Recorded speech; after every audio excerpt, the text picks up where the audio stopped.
Hi everyone, welcome back to my YouTube channel biology by K D sir. आज के इस video session में हम चर्चा करेंगे मानव में गुणसूत्री व्यतिक्रम क्रोमोसोमल डिसऑर्डर इन ह्यूमन। तो हम देखेंगे कि आज मनुष्य के अंदर पिछले वीडियो में मैंने आपको खास करके बताया कि किस तरह से कुछ जेनेटिक डिसऑर्डर होते हैं, पर आज हम देखेंगे कि मनुष्य के अंदर क्रोमोसोमल डिसऑर्डर कैसे होते हैं। गुणसूत्रों में अगर किसी तरह का व्यतिक्रम हो जाता है, उसमें अगर किसी भी तरह का वेरिएशन होता है तो उससे कौन कौन सी बीमारियां होते हैं, कौन से रोग होते हैं, और अगर वो रोग होते हैं तो वो किस तरह से जेनेटिक्स हो जाते हैं, इनहेरिटेंस होते हैं, कैसे उनकी आनुवंशिकता एक पीढ़ी से दूसरी पीढ़ी में होती है।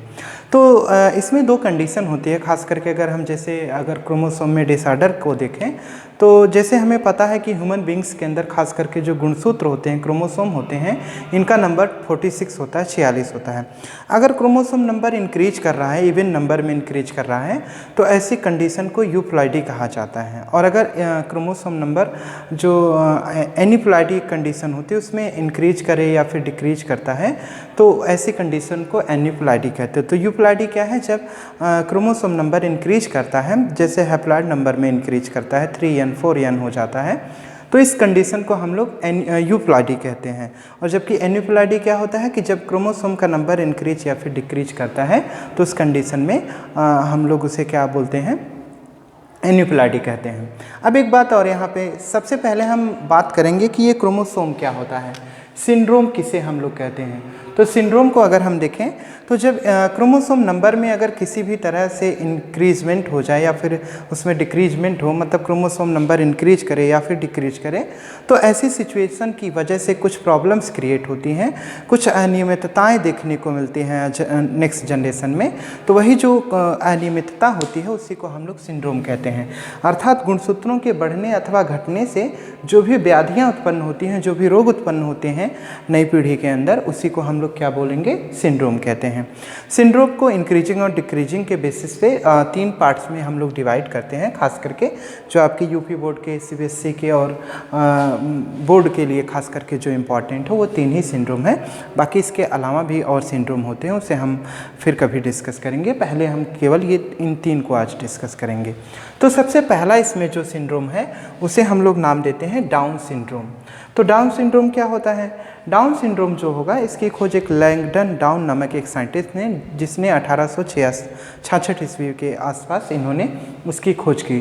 तो डाउन सिंड्रोम में क्या होता है कि इसमें जो डिप्लॉयड क्रोमोसोम होते हैं, अर्थात 46 नंबर के क्रोमोसोम होते हैं, तो जो द्विगुणित गुणसूत्र होते हैं 46 जो नंबर होता है, तो उसमें जो 21वीं जोड़ी का जो गुणसूत्र होता है ऑलरेडी वो क्या होगा? डिप्लॉयड होगा, अर्थात वो एक तरह से इस तरह से पेयर में रहेगा। तो जो 21वीं जोड़ी का गुणसूत्र होगा वो भी इस तरह से पेयर में रहता है, जोड़ी में रहता है। लेकिन होता क्या है, यहाँ पे एक क्रोमोसोम नंबर अलग से एक्स्ट्रा हो जाता है, बढ़ जाता है। तो अभी ये जो 2n था वो 2n की जगह पे 3n हो जाता है। तो एक क्रोमोसोम जो था हैप्लॉइड में खास करके ये क्या कर रहा है, यहाँ पे आप देख रहे हैं इसका नंबर इंक्रीज कर रहा है। तो इस तरह से जो यहाँ पे संख्या हो जाएगी टोटल, वो 46 न होके 47 हो जाती है। तो यहाँ पे क्या हुआ कि जो डिप्लॉयड गुणसूत्र थे 21वीं जोड़ी के, उसमें से एक क्रोमोसोम बढ़ जाता है, जिस वजह से गुणसूत्रों की संख्या 46 न होके 47 हो जाती है। तो अब आप ध्यान दीजिए, अगर 46 गुणसूत्र रहेंगे तो वो नॉर्मल मेल होगा, फीमेल होगी, जो भी होगा, मतलब मेल हो या फिर फीमेल हो, वो पूरी तरह से नॉर्मल रहेगा। लेकिन अगर क्रोमोसोम नंबर 46 की जगह 47 हो जा रहा है तो ज़्यादा गुणसूत्र हो जा रहा है। तो ज़्यादा गुणसूत्र होने की वजह से कुछ ज़्यादा एक्स्ट्रा कैरेक्टर भी डेवलप होंगे।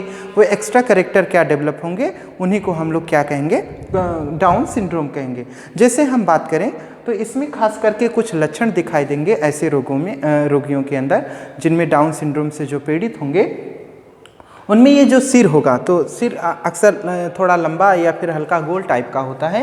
लेकिन जिनमें भी डाउन सिंड्रोम वाली प्रॉब्लम होंगी उसका सिर ज़्यादातर राउंडेड स्ट्रक्चर में दिखेगा, गोल दिखाई देने लगेगा। साथ ही ये जो गर्दन होती है ये काफ़ी मोटी हो जाती है और त्वचा जो होती है वो खुरदरी सी दिखाई देने लगती है।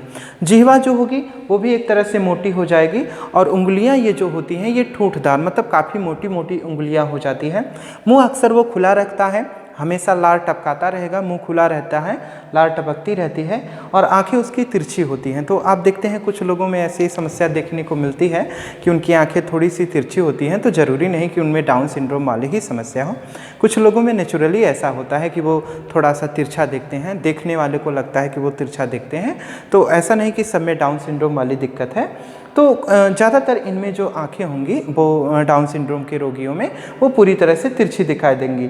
पलकें जो होती हैं मंगोली की तरह मोटी होती है, वलित होती हैं, अर्थात ये जो भौहें होती है, पलकें होती है, काफ़ी मोटी होती हैं। इसी वजह से इसे हम लोग क्या कहते हैं, मंगोलॉयड इडियोसी भी कहते हैं, मंगोली जड़ता भी कहते हैं।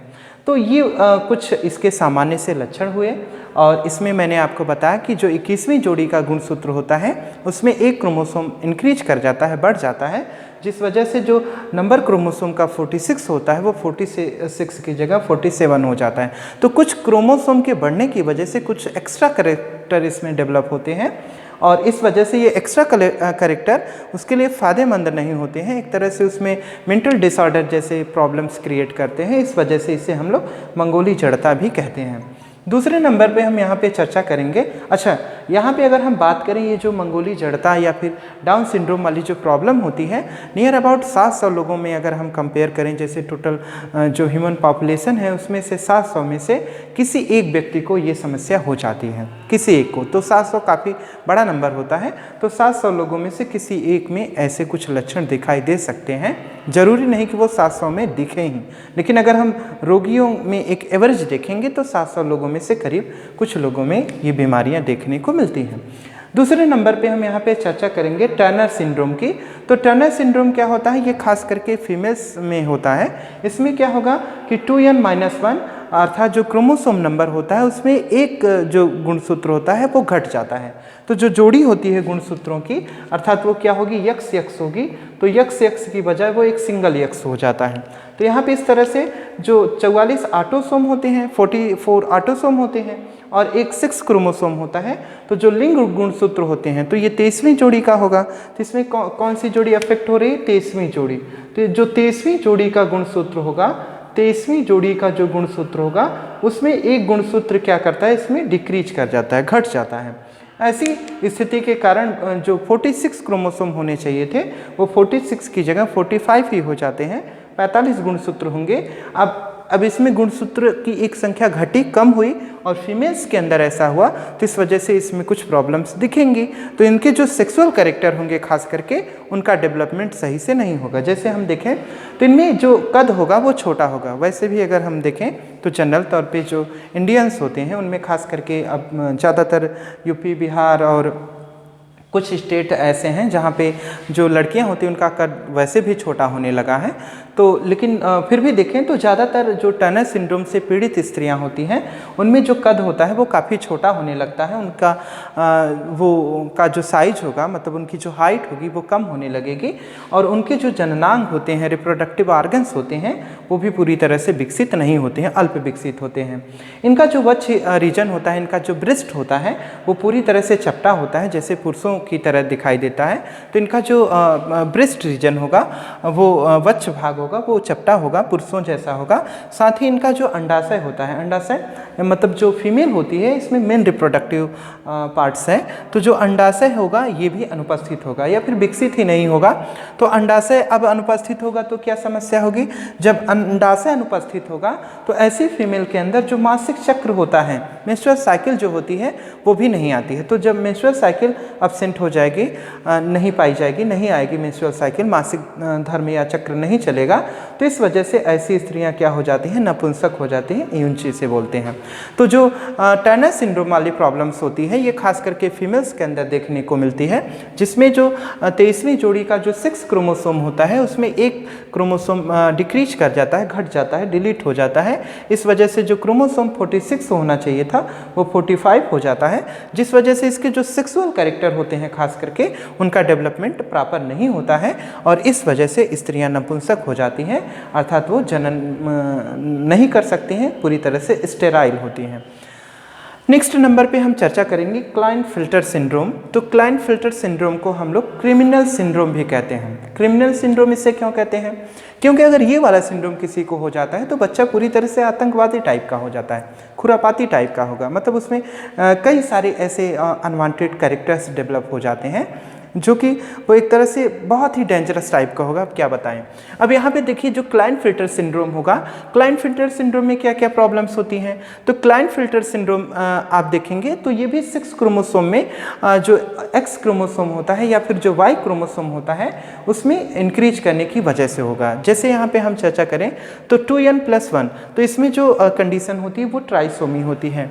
जबकि यहाँ पे आप देख रहे थे कंडीशन यहाँ भी क्या था, ट्राइसोमी कंडीशन। मतलब जो डिप्लॉयड नंबर था वो एक तरह से ट्रिप्लॉयड हो जाता है, और यहाँ भी डिप्लॉयड नंबर ट्रिप्लॉयड हो जाता है, टेट्राप्लॉयड हो जाता है। और जबकि यहाँ पे क्या हो रहा था, हैप्लॉयड में हो जा रहा था। यहाँ पे क्रोमोसोम डिक्रीज कर रहा है। बाकी डाउन सिंड्रोम में और क्लाइनफिल्टर सिंड्रोम में देखेंगे तो यहाँ पे क्रोमोसोम नंबर इंक्रीज कर रहा है। तो यहाँ पे जो 6 क्रोमोसोम होते हैं, 6 क्रोमोसोम में लिंग गुणसूत्रों में जो यक्स होगा वो यक्स इंक्रीज करेगा। अगर ज़्यादा यक्स इंक्रीज कर रहा है तो जाहिर सी बात है फीमेल के कैरेक्टर डेवलप होंगे। तो मेल के अंदर अगर लिंग गुणसूत्रों में एक्स क्रोमोसोम इंक्रीज कर रहा होगा तो ऐसी स्थिति में उसके अंदर फीमेल वाले कैरेक्टर डेवलप होंगे। और अगर उसके अंदर एक्स क्रोमोसोम इंक्रीज करता, जैसे यहाँ पे आप देखिए वाई क्रोमोसोम अगर इंक्रीज करता तब उसमें मेल के कैरेक्टर ज़्यादातर डेवलप होंगे। तो ये जो क्लाइनफिल्टर सिंड्रोम होता है ये मेल और फीमेल दोनों के केसेस में देखा जाता है। इसमें क्या होगा कि लिंग गुणसूत्रों में ज़्यादातर मेल के अंदर क्या होता है कि एक्स क्रोमोसोम का नंबर इंक्रीज करने लगता है। तो ये जब 46 नॉर्मल न होकर 47, 48, 49, 50 इस तरह की गुणसूत्र होने लगते हैं तो ये जो कंडीशन होती है उसे हम लोग क्लाइनफिल्टर सिंड्रोम कहते हैं।